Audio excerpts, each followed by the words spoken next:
Okay, today we're going to play with a two-dimensional oscillator after reviewing some stuff that we weren't able to do last time. But the two-dimensional harmonic oscillator, which is this little gadget that's sitting here on the overhead projector, two pendulums with a spring between them, is a almost perfect analog for the smallest quantum mechanical two-dimensional system, the what they call the U2 or two-state system. U2 stands for not the musical band, but the unitary group of operators that are self-conjugate. The thing that we're going to do is make a very clever sort of analogy with the thing, using the equations of motions of both of those. So this is our first day with the Schrodinger equation meeting and actually being an analog to the Newton hook. And there's another guy in there named Stokes that discovered optical polarization mathematics. That relation is, I think, really very pretty and something that should be remembered. And we'll introduce also, while we're doing that, the Hamilton's idea of generalizing complex numbers so that you could do three-dimensional vectors. And that involved a discovery that he made that's very famous in mathematics called quaternions, or the quaternion group. And he labeled them I, J, and K as generalizations of the complex number I. And then the fourth number in the quaternion set is just the unit operator. So we're going to play with that, and these are things that are on the wall here that I'll point to later on. In any case, all of this stuff is aimed at handling matrices that describe quantum mechanical motion. The unitary operators are the ones that drive the system through time.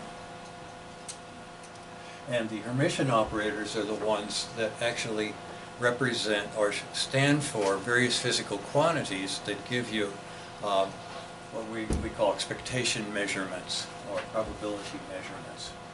So all of this stuff is going to come together at some point, but today we're doing just the beginnings of that. Now, if we have time, we're going to go ahead and just tackle, sort of taking the bull by the horns, the problem of doing diagonalization just as a mathematical problem, just as a linear algebra problem. So the rest of this stuff here are the various steps that the quickest way I can get you into that I know of, and it's about 4 or 5 times quicker than what you'll find in most of the linear algebra things that are available. So let's start off here once again with just a one-dimensional oscillator, just the idea of a response. And this one, of course, has all of the real-world features of friction and the idea of impurity, that is, the fact that any spectra that you do has a width to it of uncertainty, and this one measures that very carefully with their quality factor. Our angular quality factor was, I think, one of the best ways to do that. But the whole idea of the response, starting out here at something that isn't a function of frequency at all, just the response of some arrangement of charge in a solid, that would be the thing that you would work with in most of the laboratories in this building. The idea of just using a feather to lift the mass there, but not wiggling the feather, having zero frequency or near zero frequency, is the start of a response function. And then I want to go and once again look at a couple of important points on that, and the real part of this function. That's the blue line that turns the corner here, goes through zero, comes back again to that point. It was that. Well, poltergeists in the quantum lab. Anyway, the imaginary part, the green guy right here, is the part that actually gives you your spectra. It's the one that corresponds to absorption of light in some material that's obeying this response function. And then the sum of the squares of those two is this black thing. That's the intensity response. So I want to use the new programs, which now I claim are fixed, and TC will guarantee this. I think almost 100%. So we're going to look at that this function with some finer drawing. And the first thing that I wanted to remind you of is, and this one really shows it, how flat this thing is with the same value, that is the zero frequency value of the response. And it's not till way down here that it gets excited and responds with the quality factor times the DC response in the form of a resonance, in this case 15 times response that you get if you just push on a thing with no frequency. Okay, and the thing that I didn't point out when I was describing this as a circle, this thing right here as a circle, it really is very close to the circle, even though it's not exactly one. And in the way you can tell that it's not is to notice that it has a flat tire. That flat tire is the amount with which this thing sags down to make a flat, pushes the circle a little bit to this way, but mostly it takes it away. So this distance right here is the same as that distance right there. And the thing that I didn't show before very accurately was an extremely low quality oscillator. This one right here that has the frequency, the natural frequency, very close to, only a little bit bigger than the gamma here. And basically what you're doing there is you're taking the omega gamma, the frequency that's the square root of the omega squared minus gamma squared. That frequency now, because we have this really big gamma here, it's practically zero. It's right about here. And in fact, if I do any more friction on this thing, it basically goes negative. But the whole thing is that the response is now maximum, pretty close to zero frequency. The thing looks like a snail, and it's all flat tire right here. This is the DC response, and that response doesn't go up with the increase in frequency. It in fact goes down, and that thing is equal to that. So I thought you ought to see that. These are things that you can get by playing with these apps and taking the parameters into areas that we're not discussing. We're interested in the high quality stuff that emulates a quantum mechanical object. But most of solid state physics deals with things like this, and it's definitely worth knowing about them as well. In any case, the next stop here that was interesting on the resonance progression was what we call half resonance. And just at that particular value of the stimulus frequency, which is just short of the natural frequency, and it's short by the number gamma, in this case 0.2, 1/5. That is indicated right here, and right at that point, right at that little deviation, behind the resonant frequency, right at that point, the real thing, which has been enthusiastically rising and rising and rising, and then it has second thoughts and says, I don't know if I want to do this. And right at the halfway point, it turns around, and that's its maximum right there. After that, it drops really fast down to an equivalent point over here, which we'll cover in just a minute. But at that point, you have the two things. The imaginary part and the real part are equal. They cross at that point. So when you do this plot of the real part of the response versus the imaginary part, that's where the real part is equal to the imaginary part, which makes a 45 pi over 4 degree angle in the phase lag between the response and the stimulus. So that's an interesting point, and the animation of it, which we finally got working here nicely, so you can show the phasors. At that point, the force is 45 degrees ahead of the steady state stimulus. So what I'm going to do, I think, is animate a little bit of that behavior on this board over here. So let me go ahead here and see if I can locate that, since it will be one of the scenarios in oscillate. 133 if you want to poke in manually. Pardon? 133 if you want to poke in manually as 133. Oh, 130. I guess I don't understand. Just pull through the link. I'm sorry, I'm not familiar. Let me go here to this guy here and just pull up one of the ones. This one right here, I think I can deal with that one. This is the, and I probably better squeeze in on this thing a little bit so we can see where we are here. I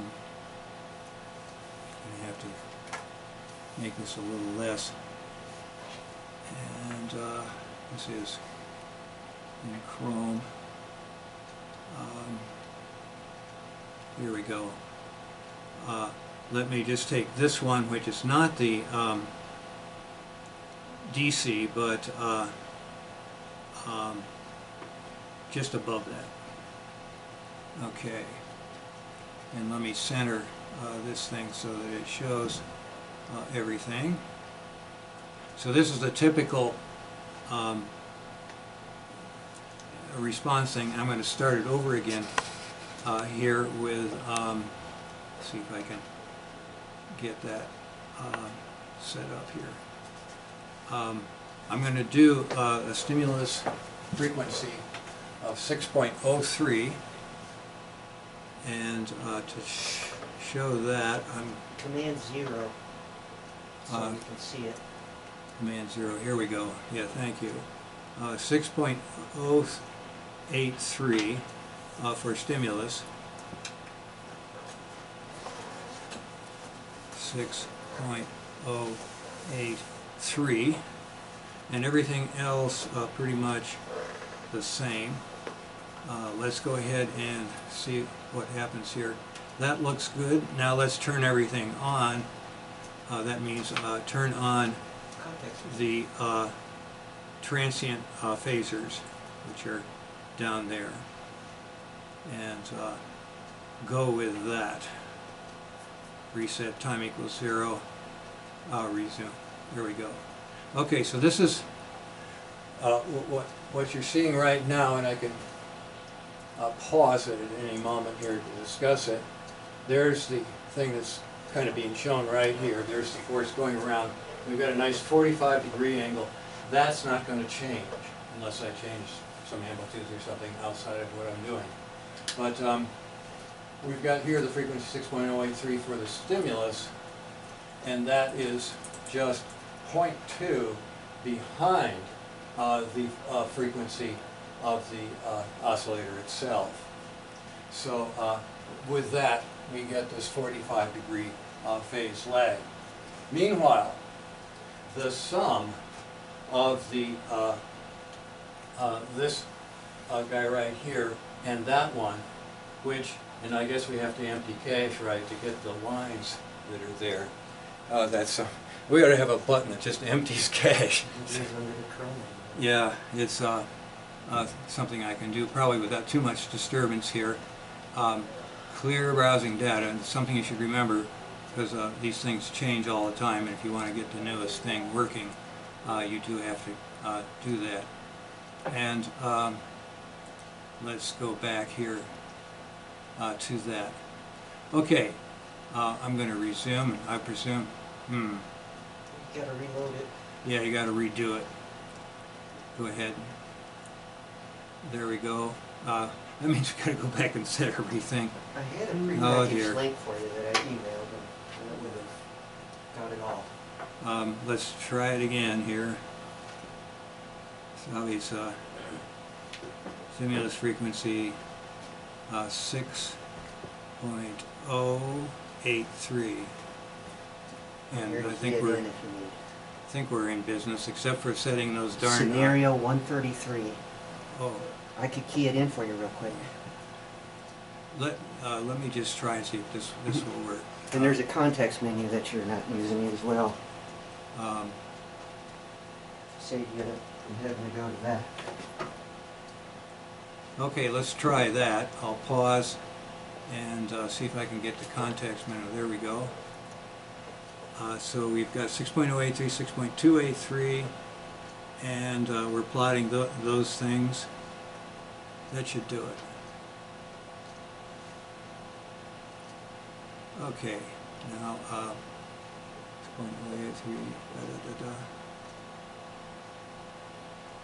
reset time equals 0, resume.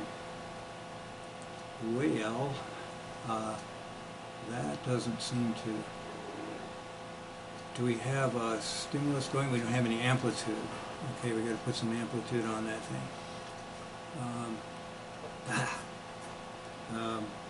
This amplitude. Let's try a 1 there. Resume. Okay, that's good enough right there. That's the, I think, what we're after. Pause it just a minute here to look at it. There's the steady state contribution right there, obediently 45 degrees behind the, I'm sorry, let's see, that looks like it's a head, doesn't it? 0.083. There's the force. Where is a steady state? It should not be right on that. Let me try the Rho link that I equals had 0. sent you in the email. That looks like a resonance to me. I sent you a link in Go the ahead and email that had a specific link that would save you all that hand keying.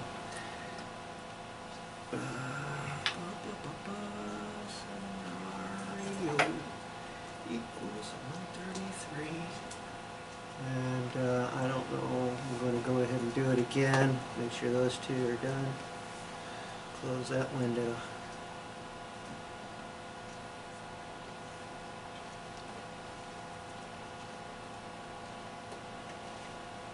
Oh, now I'm lost.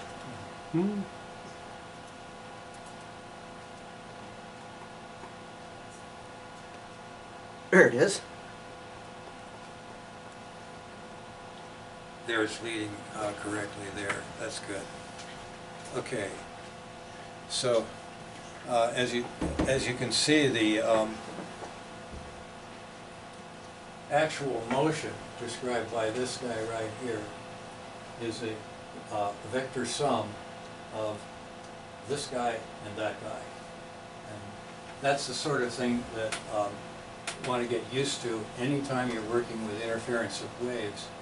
There will be, if it's two waves, there will be two phasors whose vector addition describes what's going to happen.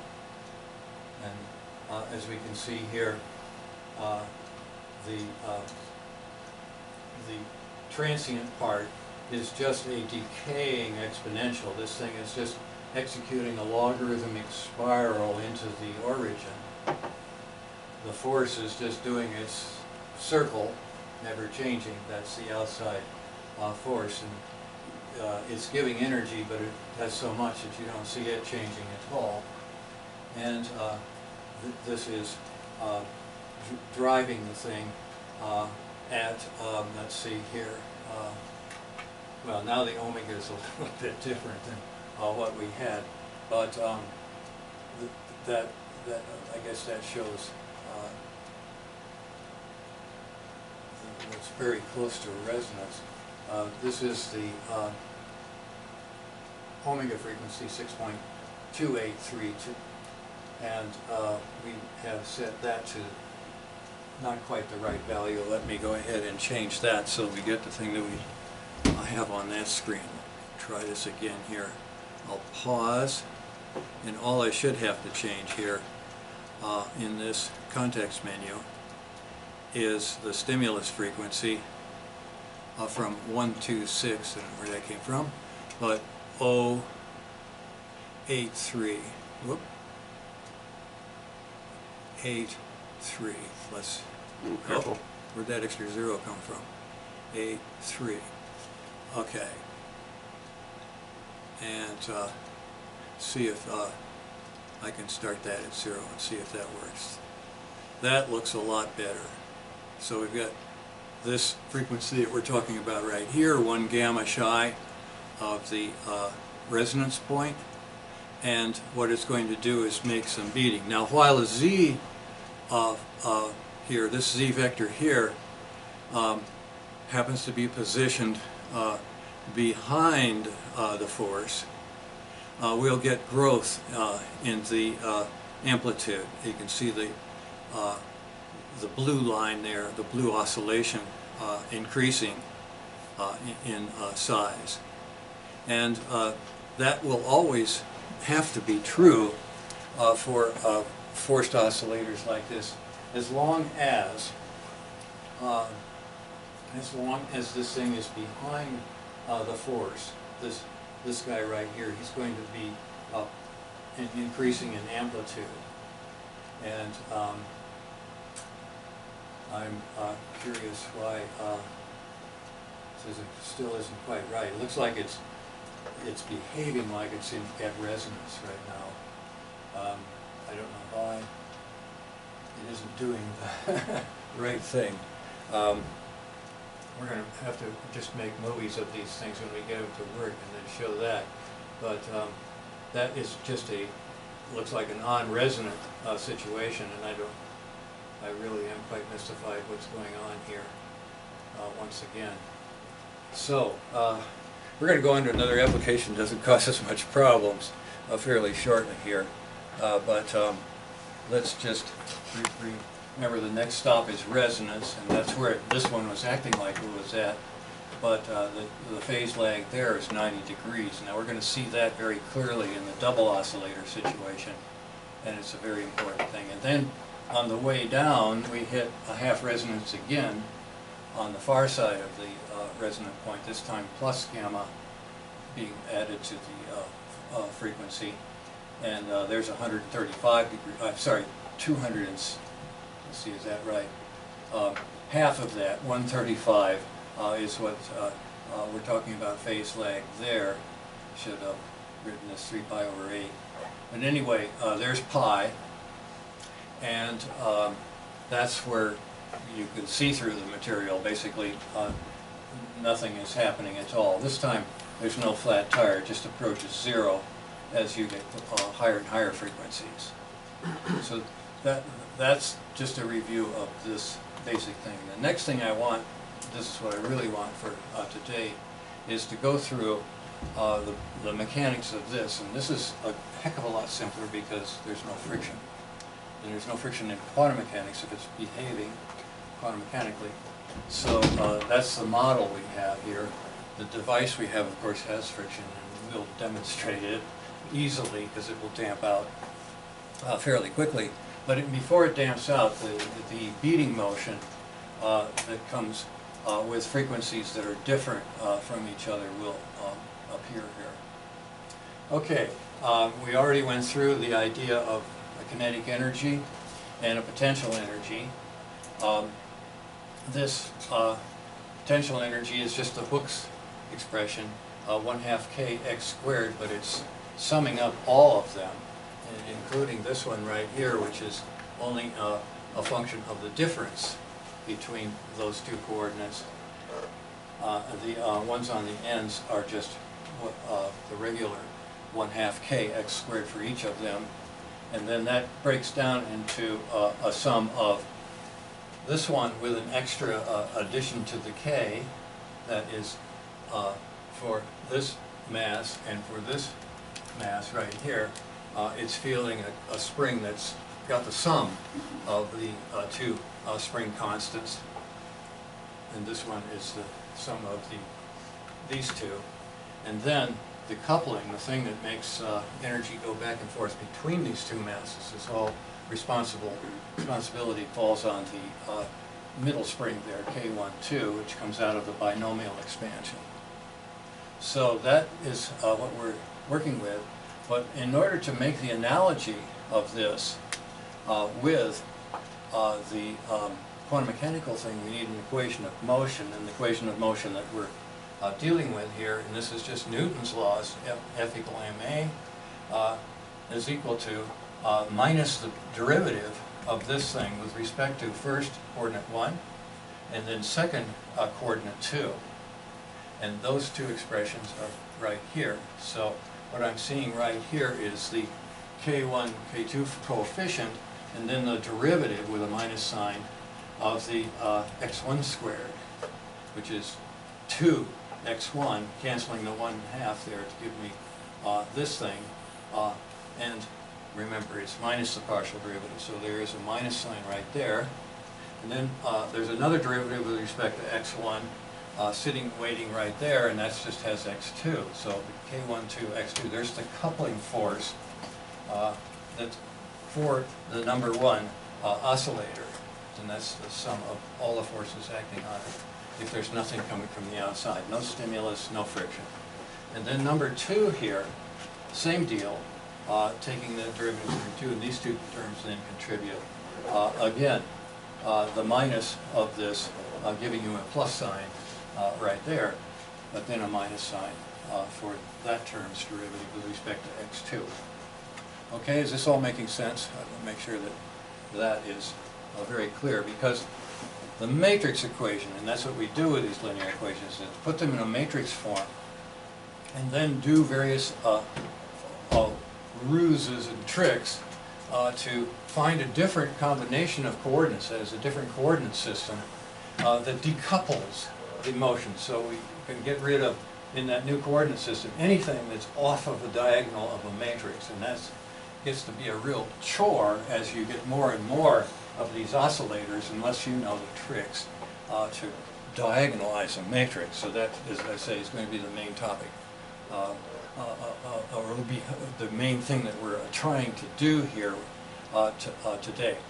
So we have a mass matrix, and it's very similar to the mass matrix we started this course with superballs. It didn't have any diagonal coefficients. For electronics, you'd have mutual inductances and things like that. This would be an inductance matrix. But here, no problem. Just have two maybe different values of mass. We're going to change that and make this thing have symmetry so those two numbers are the same. And then this matrix, the spring matrix, that's kind of new here. We didn't talk too much about that with the superballs. And our notation, using Dirac notation, is this thing right here indicated by a vector pointing that way. That is, it's being this is the thing that can operate on that vector, namely this mass matrix. And that's going to be equal to minus, and here's the K matrix indicated by a fat K. And then this thing right here again is this little ket, the other half of the right-hand half of a bracket. Here with a double dot. The double dot means, and I guess I skipped over that pretty quickly, but the double dot means a double time derivative. How many people are familiar with that notation? I should just out of curiosity. How many people have seen that kind of notation? You guys are used to it. Well, get used to it here because we use it a lot, and even put it for vectors. I think for the rest of this lecture we're going to actually write the whole thing out for reasons that will become clear later. Okay, so here we're making a matrix equation, and its idea is to look at the solutions to that, but first let's rewrite it a little bit. In the messiest case where I have different masses, like we were just now describing, what I can do is get rid of that mass matrix, take it away from here and put it on the right-hand side of the equation. The inverse of this matrix, well, that's pretty easy. It's 1 over M1 and 1 over M2 in those places. So this one right here goes through and puts the 1 over in both of those coefficients. It's 1 over m2 in both of those. So there is what we call an acceleration matrix. Instead of being a force matrix or a spring matrix, it's the thing that's determining the second derivatives of each of the coordinates. Acceleration being second time derivative. Okay? Now this matrix is sort of unsymmetric. The masses are different. Those two numbers are not the same. And these two numbers weren't the same anyway because we have two different spring constants and a coupling that is the same. Okay, so the idea is to find what are called characteristic vectors, or characteristic, translated in German, eigen means own, my own something that's a property of eigenvectors. These are the characteristic or own vectors of this matrix.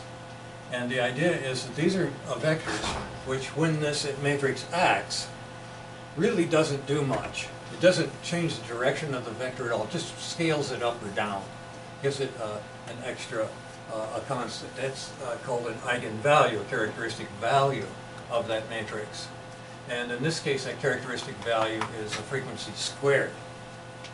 And so we're talking about a two-dimensional oscillator. It's not surprising that you would see that there. And the idea is that the second derivative of this vector, that's the double dot, is equal to minus the A acting on the 1.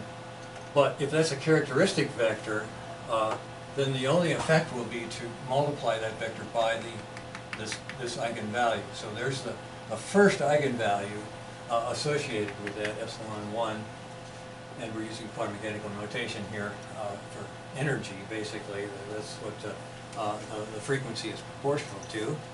That's Planck's law, which we're supposed to prove by the end of this course, but right now we're using it, sort of. And the idea is that I then get an equation here involving this, and then I will have a phasor. That is, this thing will simply oscillate in the direction of the eigenvector. Now there's one eigenvector, and then there's another eigenvector, and if this were 3 by 3, there'd be a third, and so on. There are as many of these characteristic vectors as there are dimensions for the space in which this is written. So this is just the equation repeated with a number 2 for replacing the number 1 there. So that's the formalism, that's the basic idea, that's what we're aiming for. We're aiming for ways to find these directions, and once we get these characteristic directions of the acceleration or spring matrix, we would also like to know the characteristic values, a little scale factor that went on, namely the frequency squared that went on that vector in number 1 or number 2. So that's the idea. And so to introduce these ideas, to make it a little bit easier, I'm just going to take the mass to be 1. We're going to set to 1 a number of things today, and this is one of them. So right here I would just have acceleration equal, well, acceleration and force are the same, presumably I have the right units, and this is the spring matrix, the original K matrix, sitting there, operating on that vector. So one of the things I'd like you to understand, and we'll have a number of ways to do this, is in general, if you have a vector sitting here and I come with a 2 by 2 matrix, how can you tell what it's going to do to it? Can you look at it geometrically?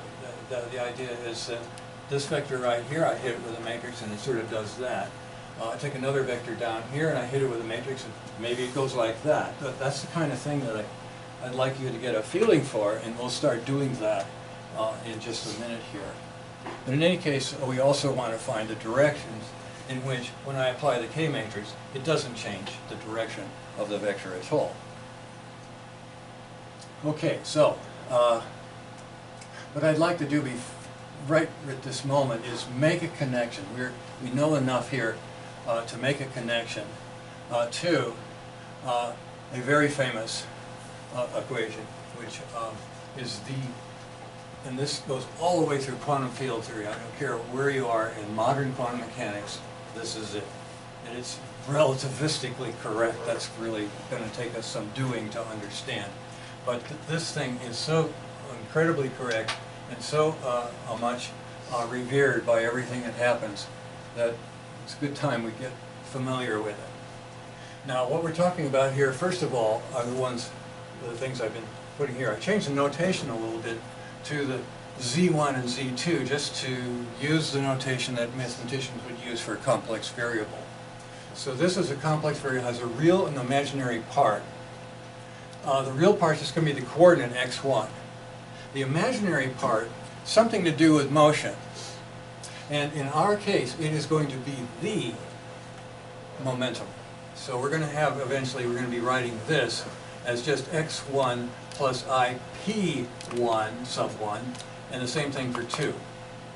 Okay? So we've got to imagine there's a phasor in here that has a real and imaginary part, and it's going to be doing its dance around some kind of circle at first, and then finally something more complicated. And the same thing for this one. So there are two clocks sitting there already in this problem, you say. The problem that I'm referring to is Newton, Hooke. These are old names, 1700s. And then late 1800s comes Mr. John Stokes.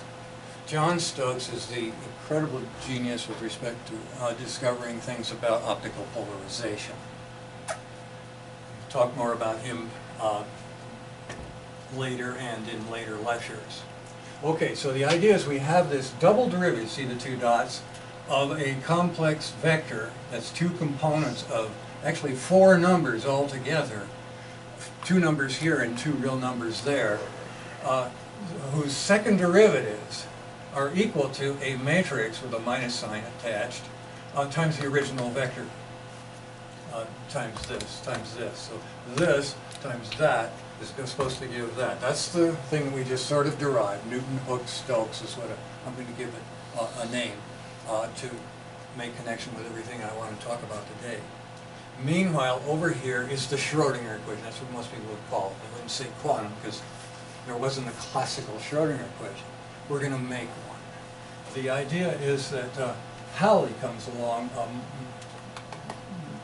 much later than Stokes with what were generalizations of complex numbers. He didn't specify it that way, and I think he knew about Hamilton's hypercomplex numbers, and he just put an I on each one of them to make them real.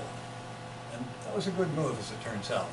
But anyway, the equation is usually written as an I times the wave vector, whatever you want to call this, collection of complex numbers, and the letter psi is very commonly used. And darn it, the dot's missing. There should be a time derivative of this, but I've got it right here. The idea is that h bar I times the time derivative, first time derivative, not second, of this thing is equal to this matrix times that. So they're very similar, except this one's a second order equation. This is much simpler. This is first order. Okay, so that's sort of the middle of the wall here. We're talking about this equation right here, the Schrodinger time equation. Okay? And that's what I want you to get familiar with before we're done here. That's something that you should, an educated person should know about this, as well as knowing about the Newton's law equation, which really aren't too different, except for this little constant here. And I mean little. H bar, that's h, the Planck's constant, divided by 2 pi. A little bar through it means that it's been turned into an angular quantity. And that's about 1 times 10 to the minus 34 joule seconds. Joule seconds, the action we talked about when we were doing the giant crunch over there. It involves the area of the phasor clocks that are sitting in these psi positions. So this is really tiny, okay? And as I point out, we rewrite this thing, modern theorists, almost all of them, particularly high energy, but they all use a natural unit so that this little tiny number is 1. Makes it easier to do the math, right? And they're pretty crazy units. We'll talk about that later on. But I'm going to bring this 10 to the minus 34th down to 1. All right? So erase the h bar, and that's what we've got. We've got I times a single time derivative is equal to a matrix times that. Now, about the matrix. And this is where I start to play games that other people don't play. And that is, I start first of all to color it, and we'll explain the coloring scheme shortly. But I also make use of what is well known, and that is that a matrix like this, it's called a Hamiltonian, that's where the H comes from, the Hamiltonian matrix. Mr. Hamilton just appears everywhere, everywhere, everywhere, classical and quantum, even before quantum mechanics was really discovered. I think he died before he really appreciated that it had been discovered. Anyway, here is a Hamiltonian matrix, 1, 1, 1, 2, 2, 1 has to be the conjugate of 1, 2 in order for this one to do its work properly. That's what makes it a unitary a system whose total area of phasors does not change. Okay, now this one also has to be equal to its flip and conjugate. That means that H11 has to be equal to H11 star. So this has to be real and this has to be real. So I'm just going to put a single letter down for each of them, A and D. And then B and C are off diagonal. And this is a complex number in general. Most of the time we'll kill that for the things that we're going to do at first. But that is the complex conjugate of this one as required to be a unitary system. That is something that preserves probability, which is the sum of the areas of the phasors that are involved in the quantum mechanical system. Okay? So, except for the fact that this is a double derivative with an I, a single derivative with an I on it, and this one is a double derivative with a -1 on it, pretty much the same. How do we make them exactly the same? Okay? Let's square the quantum operator. So the quantum operator consists, after I've done the modern physics thing and used the right units for time, I times the time derivative is a matrix. That's the operator that's driving this thing to give it motion. Okay? So far so good? All right. Let's square it. Because if I square it, I squared is -1. And bingo, I ought to get this thing. Okay? That cool way to get into quantum mechanics? All right? Well, it's a sort of a complicated expression. A times A squared, plus this thing here times that thing, right? Well, that's B squared, and then there's some cross terms that cancel each other, and then there's -I times +I, that's just 1, C squared, okay? So I get A squared plus B squared plus C squared, right? Then I go this row times that one. I get here an A right here times B minus IC, and then B minus IC times D. So the sum of those two is that. A plus D, B minus IC, right? And then there's a conjugate of that right there. And then I get a thing sort of like that, but not quite the same, because now I'm doing this first. That's giving me B squared plus C squared, and then I'm getting a D squared right here. That is the most general two-system Hamiltonian, and this is the square of it, which, when I put these two i's together and put a minus sign on it, it's going to be that. Okay? That's the idea.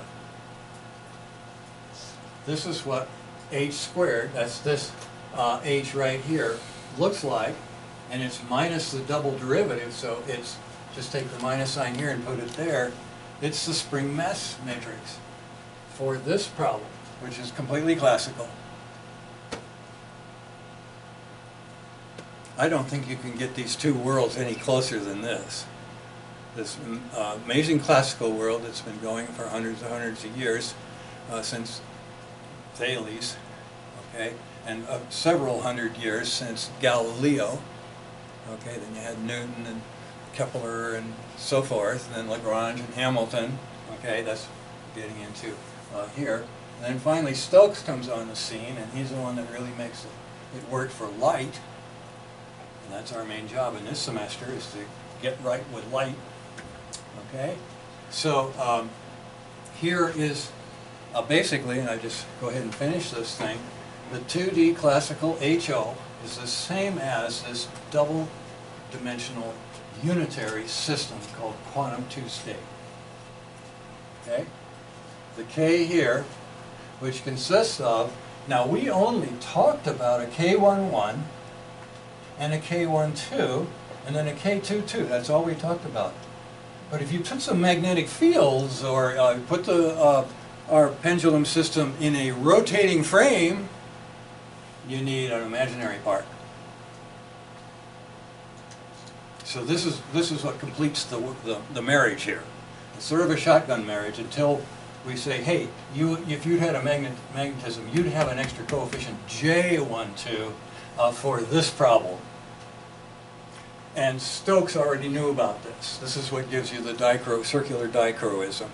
It's so useful for measuring things in optics, bipolarization. So basically I call K11 G, and then K12 H. I'm going through the alphabet again, just like I did up there. A, B, C, D, okay? And then this thing right here, this J12, I'm just calling it J, just for shorthand, okay? And finally the coefficient K22 that was sitting right there, okay? I'm just calling it K, okay? So all the variables here, A, B, C, and D, for the purposes now, are real numbers. And let's see if there's anything else. That's true for the A, B, C, Ds and for the G, H, J, and K. I didn't use I because I is all kind of already being used for the imaginary. All right? So that's what we're working with. Now the application that's going to show us the coupled oscillator behavior has built into it, and we're slowly improving that. I can't guarantee it absolutely perfect yet, but that is going to have the A, B, C, and D parameters. And what I'd like to do right now, before we go on, is explain why I use these colors, and also relate it to these three famous things that are called spinners up here. The first one that we'll be looking at is the last one up there. It's the A-type or Z spinner operator. The next one that comes up is the B-type. That's this guy right here. And these are actually spin angular momentum operators, so they all have a half. And that's one of the really crazy things about all of this, is when we did this squaring, what we're saying is that if you take the square root of the classical problem, that is literally the square root of the AB or the K matrix, okay, you get the Hamiltonian. And that square root is half power, and half shows up as a half quantum. Now this is one of the great mysteries that are immediately confronted after people got used to a single quantum. Then somebody came along about 5 or 6 years later, Gauss-Schmidt I think it was, and he says, you know, there is something smaller than the quanta. It's spin quanta. It's 1/2. Turns out all the electrons, all the protons, all the stuff we're made of is 1/2 quanta, which makes it have some really crazy properties, like the states. A thing can't be in the same state with another one as like it with a half. That's the Pauli exclusion principle that gives us a periodic chart. I mean, we're talking about really important stuff to do to some really simple ideas that at first seem totally crazy. So that 1/2, we're going to be dealing with that before we're done here. But and I mean in the course, not today. But just these three matrices, and then the unit operator, that makes the 4 quaternions that are so important. Such an amazing discovery by Hamilton. So I want to introduce that. And the way I'm going to introduce it is I'm going to just say, here's that H matrix, that Hamiltonian matrix. And I'm going to write it in terms of things that are like those matrices. Well, these two are easy. The B and the C. Okay? That is making the off-diagonal parts of this matrix. So there's your coupling stuff right there. Then the stuff that stays at home on a diagonal that makes the thing have a spring without any coupling are these two numbers. This one multiplying this one. Now this is, has a name. It's called the elementary operator, E11. And that just means I have a 1 in a unit number, 1.0, in the 1, 1 position. And this would be something we'd use if we were talking about n dimensions. And the same thing with this last one here. This is E22. That means I've got a 1.0 in the 2, position. And so on, 3, 3, 4, 4. These would go on if we went to oscillator with more than that many degrees of freedom. So right here, what I do is I take a half sum and a half difference to separate them. So this one right here borrows from that one, but only a half, and then it gives off a half of what it had to this one. Okay? There are your 4 quaternion matrices, right there. Well, almost. They've had an I stuck on them by a Pauli. But they are called the Pauli spinors. They should be given Hamilton's name. There are very few. In fact, I can't find a quantum mechanics book that doesn't deal directly with spinors that knows or seems to know about the discovery that occurred in 1843. Really about, I would say, 80 years before quantum mechanics got going. Okay, so that's what we're talking about here. Now, the A, B, C, and D is not just an alphabet in this case. It's a terrific mnemonic. I love mnemonics, and this is my idea of a way to get understanding of this things by what they all do. Okay, the A minus D, the AD, this stands for a matrix that is really anti-symmetric diagonal, but in general it will be adding other things to here. So it is contributing what we call asymmetric diagonal. That's A and D. Okay. The B matrix is very nicely balanced off diagonal. So that's what I call it. Or bilateral. It's bilateral symmetry. It has a reflection symmetry that humans kind of have. Okay?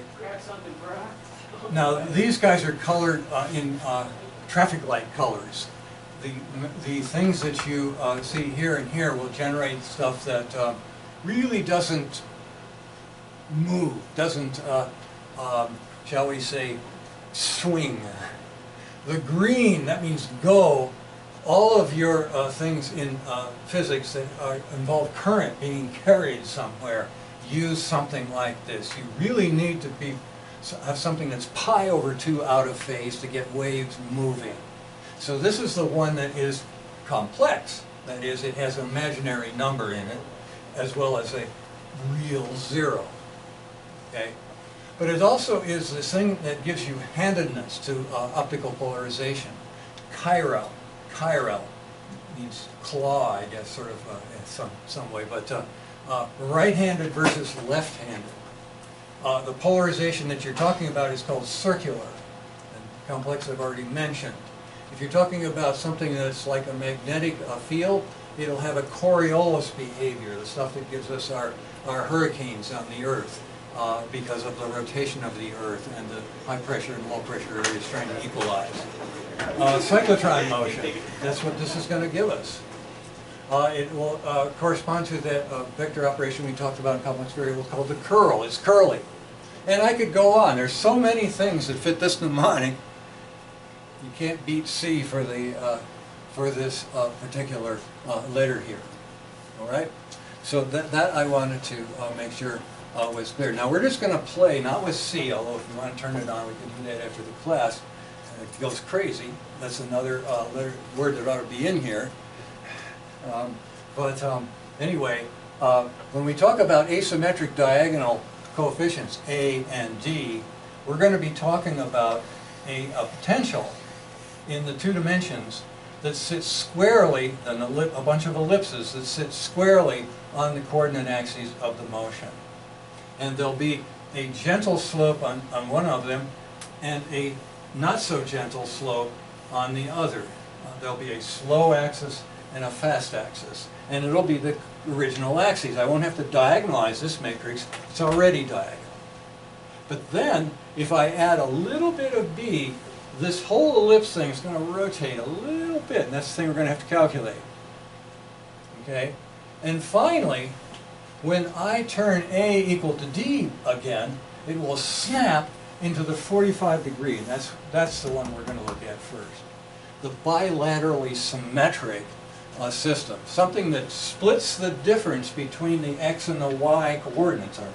We're really talking about x1 and x2 because we're talking about two particles, but if I was talking about one particle in some kind of bowl, that's what we will start this off with, I would be dealing with that kind of potential of what I call the Bear Valley ski resort that has no trees and is very simple. It has one beginner slope and one advanced slope. Okay?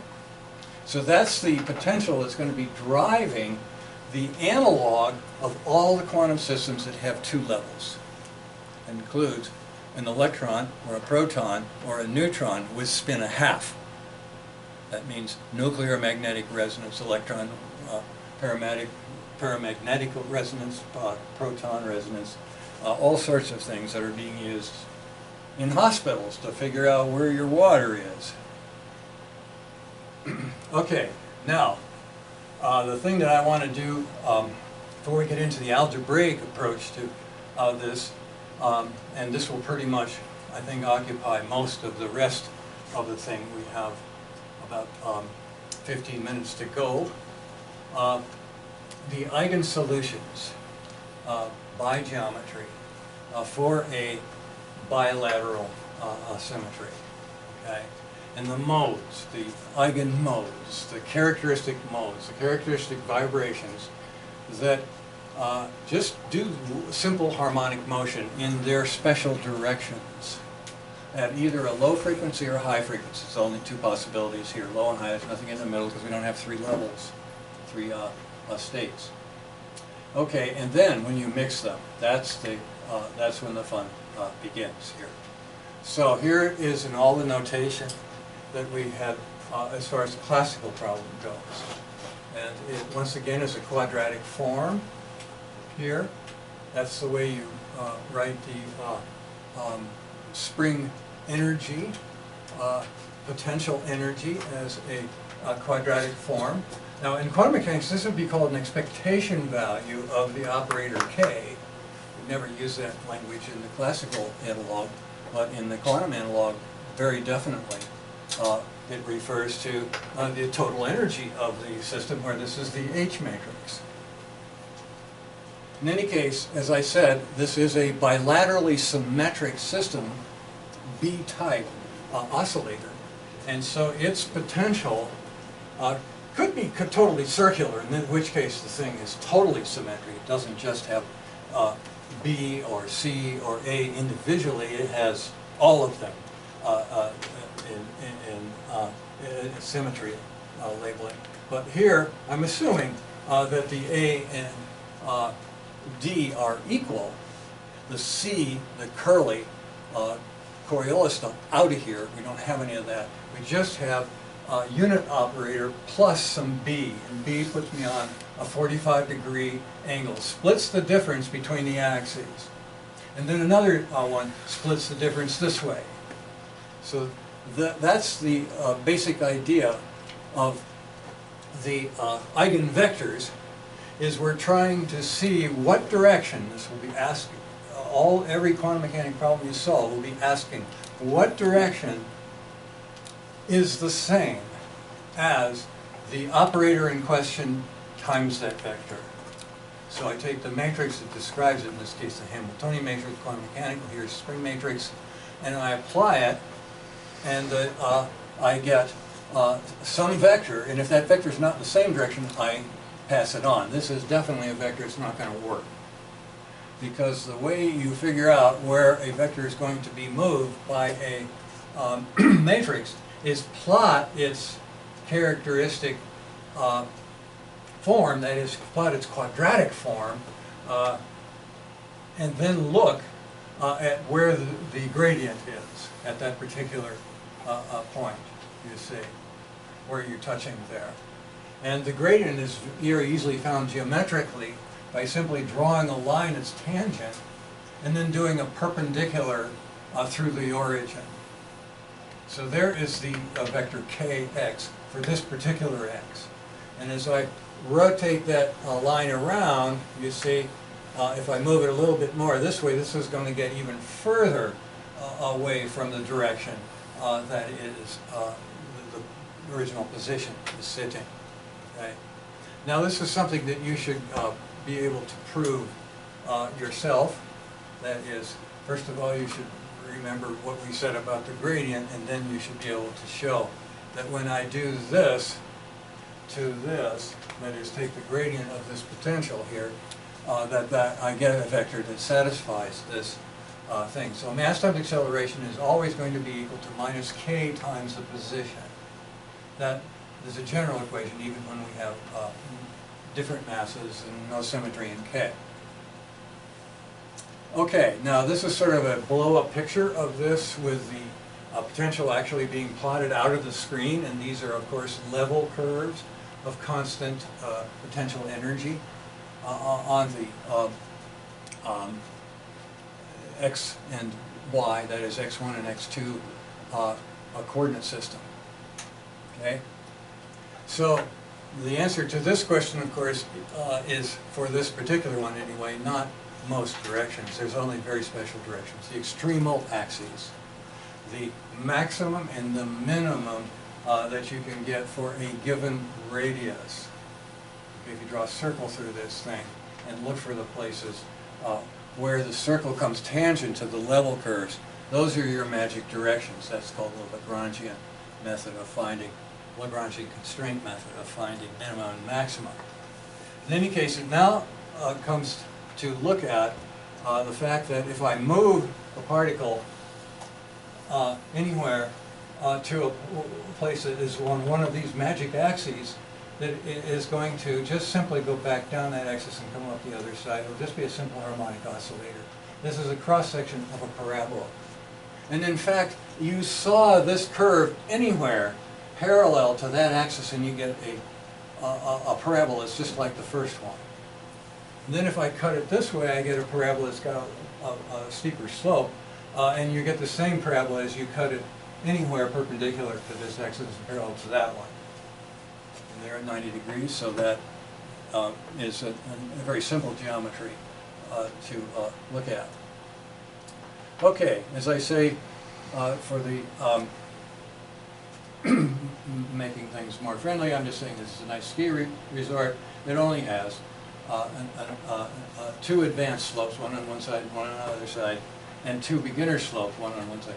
It does have something that would cause insurance problems, and that is the fact, particularly, that the advanced slope here meets the advanced slope here. So we're going to have some collisions on this ski resort.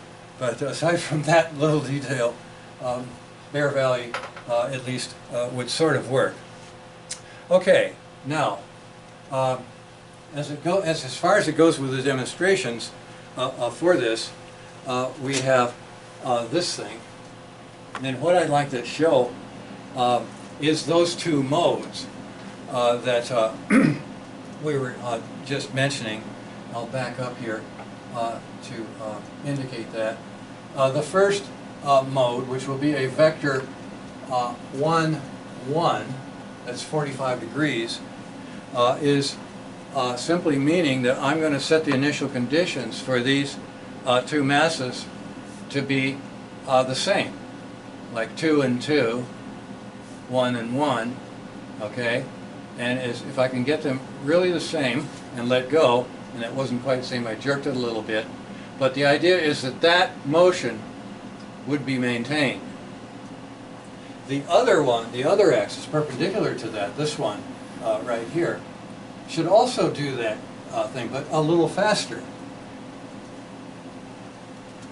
And that means I have to set this one, say, at 2, and then somehow get over here and put this one at -2, okay? And that should go on forever and ever, okay? So these are the two modes of this system that are simply one-dimensional harmonic oscillators, but they have a different frequency, and that's what makes this move. And that's always the situation with a quantum mechanical system. Now, if this is a degenerate system, that is, if I make these back into circles, then both of those modes would have the same frequency. What's making the anti-symmetric mode have a frequency is the fact that there's a spring between them. In this case, when I made the symmetric mode, the spring doesn't do anything. I might as well take the spring out of there. It's not doing anything, right? But if I do the other thing, look how much I stretch the spring, okay?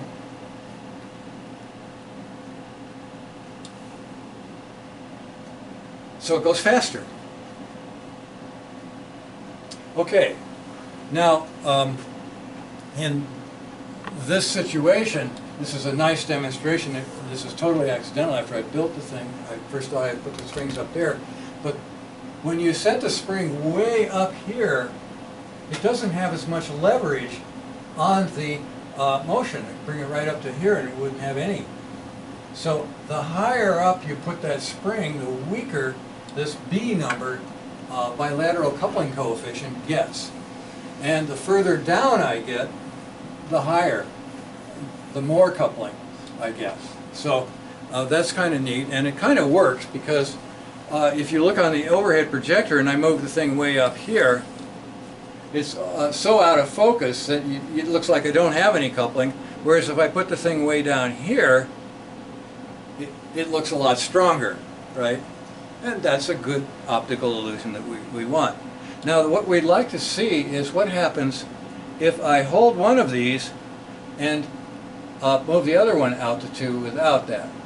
Now you see that's going to be a combination of those two normal modes.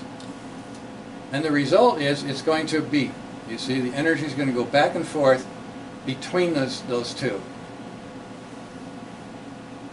Now the friction and various other things are causing it to not do it perfectly, so this is where simulation really helps us a lot. Before I start, in case it doesn't work, let me explain what it is we're looking at here. This is that potential well, and the ellipses are almost circles, but that's because I have pretty small amount of B coupling here. Okay, the A and the D are equal, so it satisfies the bilateral symmetry, and therefore the beginner slope will be at 45 degrees, and minus 45 will be the advanced slope with slightly closer potential curves, that is more gradient on this place than on this place. Okay? And the idea is to look for this beating, and it should be pretty easy to see, as you can see there. But let's go ahead and see if I can get it going. Now, there's a couple of adjustments I have to make probably when I start this. Whoops. I've got to go back and pick that up again. Let's try. There we go. Okay, so here is the situation, and I'm just going to pause the thing so we can point out things to look at. I think that's a good place to pause. Maybe a little further along here. I think you notice that the circle on the upper right is getting bigger. Let's just stop right there. Okay, so this is the phasor for number 2. And I started out everything in number 1, okay? And then it started to lose its amplitude. Not to first order. At first it really didn't change it much.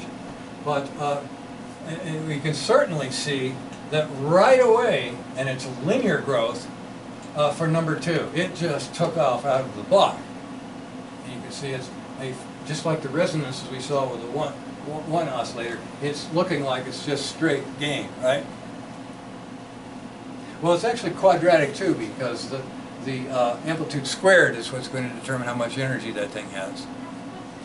And the energy that each of them has is proportional, by constant equal for both of them, to the area of the phasor. In this case, it starts with all the energy, and he's gotten this one up to that big, and has lost that much from what it started with. And it doesn't look like he's lost much, because all the area is out on the edges, right?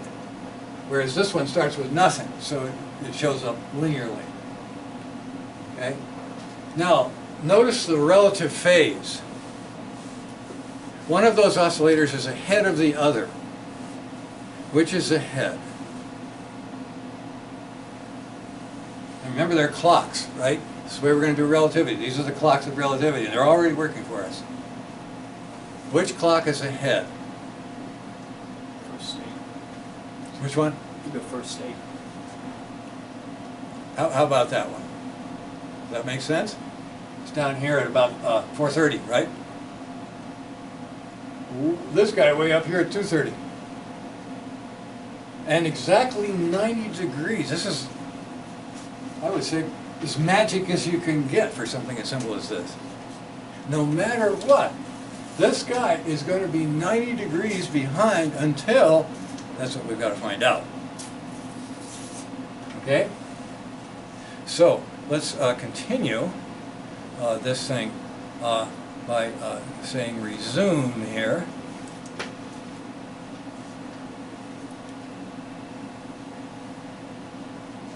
Always 90 degrees, okay?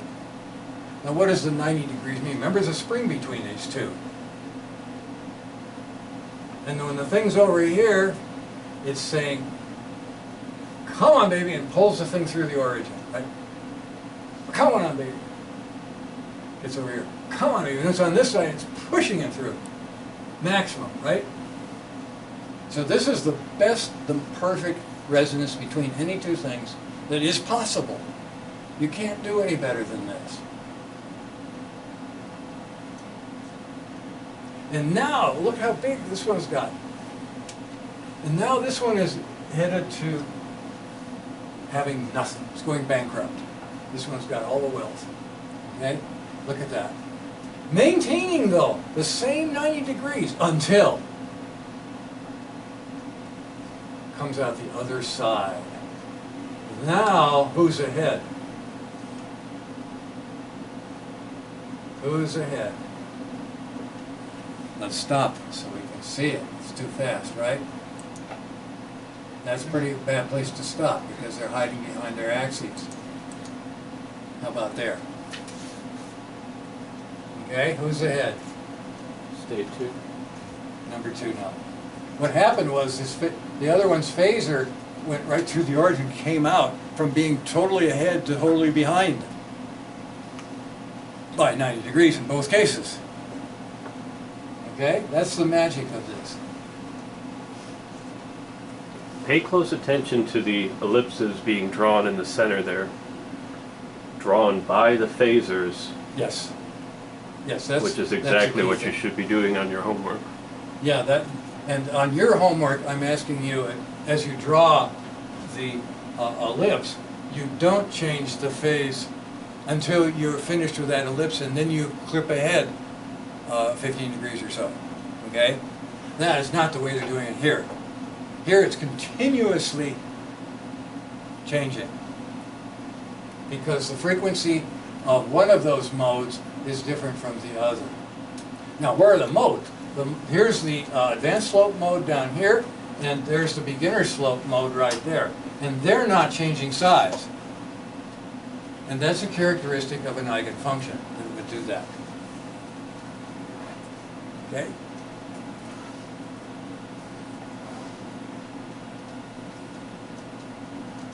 Now we're very close to the end of time, so to speak, not the end of all time. That will come after the election.